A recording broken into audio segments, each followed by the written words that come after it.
Hello and welcome back to another video. This problem, we have the Townsend Realty Group invested in 5 different properties that are listed, and we are told the amount that they paid for each property and the amount that they're renting it for.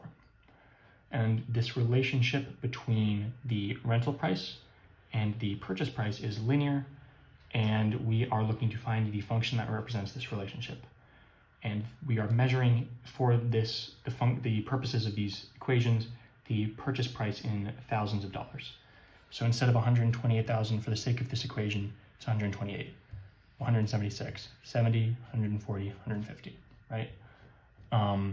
So we are told that it is linear, so we have to find 2 points and take their slope.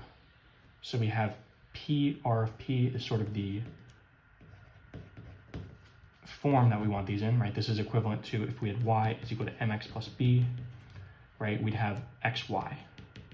But we have r of p is equal to mp plus b, right? So our variables are p instead of x and r of p instead of y. So we have to find 2 of these, or not really finding, just taking them from the table.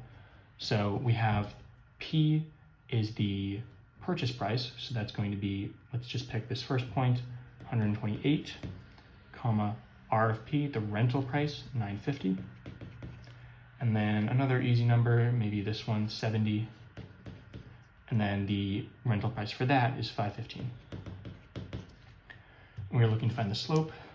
So the slope for our traditional y equals mx plus b would be the change in y over the change in x. So the slope for this is going to be the change in r over the change in p.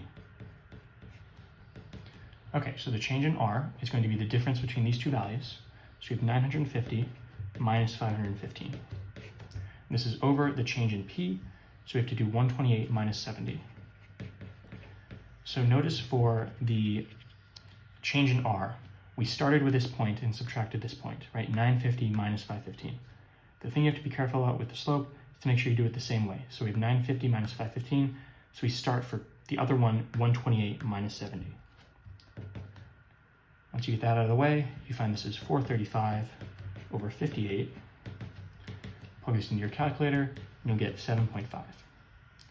So we have a slope of 7.5. We have to see which of these does this correlate to. So again, bringing it back to the y equals mx plus b, because that's probably what you're most familiar with. M, in this case, is the coefficient of x. We're actually going to be looking for the coefficient of p because we don't have an x. And out of these, we have 2.5, 5, 6.5, and 7.5. Only D has the correct slope, so we don't even have to check the y-intercept. We know D is going to be our final answer. As always, thank you for liking and subscribing, and I'll see you in the next video.